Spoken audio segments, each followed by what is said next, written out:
Hello guys, কেমন আছো সবাই? আশা করি সবাই খুব ভালো আছো। আমিও খুব ভালো আছি। রুদ্র স্ট্যান্ডের সবাইকে অনেক অনেক ওয়েলকাম ও ভালোবাসা। তো দেখো, আজকে ব্লগটা এখান থেকে স্টার্ট করলাম। এখন বাজে সকাল 6:15। আমি চলে এসেছি স্টেশনে, আর আজ যাবো হচ্ছে তারকেশ্বর। চলো দেখি। দেখো, আমরা সবাই দাঁড়িয়েছিলাম, ট্রেনের জন্য ওয়েট করছিলাম। তারপর দেখো ট্রেন চলে এসছে, আর আমরা ট্রেনে উঠেও গেছি। আর এদিকে রুদ্রকে দেখো, রুদ্রকে ন্যাড়া করানো হয়েছে। কেমন লাগছে রুদ্রকে? ফার্স্ট টাইম রুদ্রকে ন্যাড়া করানো হলো। আর ও ট্রেনের মধ্যে কিছু একটা এক মন দিয়ে কিছু একটা দেখছিল, জানি না কি দেখছিল। তারপর দেখো আমরা ব্যারাকপুর স্টেশনে নেমে গেছি। আমরা হাঁটছি, ওপারে যাব। তো এই দেখো, আমার সাথে যে আছে, যে এটা হচ্ছে পারমিতা।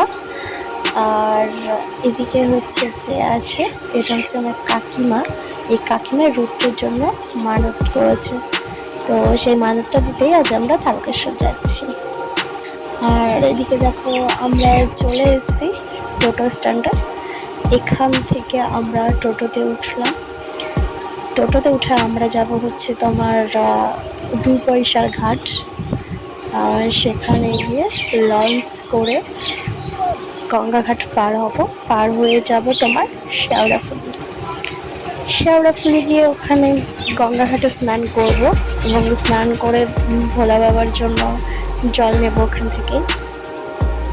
আর এই যে যাকে হেঁটে যেতে দেখছো, এ হচ্ছে আমার দাদা, মানে মামার ছেলে নতুদা। এবং এই যে দেখো, লঞ্চের মধ্যে দাঁড়িয়ে আছে আমার ভাই, আর তার সামনে বসে আছে উত্তম দা এবং নয়ন ভাই। আমরা অনেকেই ছিলাম, আমরা 11 জন ছিলাম। আমরা লঞ্চে করে এখন গঙ্গাঘাট পার করছিলাম। এদিকে দেখো চলে এসেছি, প্রায় নামার সময় চলে এসছে। তো রুদ্রকে কোলে করে নামলো।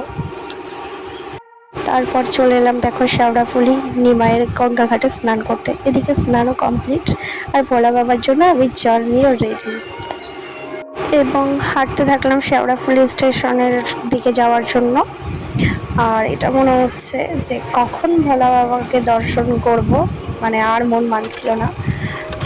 অতঃপর দেখো, শেওড়াফুলি স্টেশন থেকে তারকেশ্বর যাবার ট্রেনে উঠে গেছি।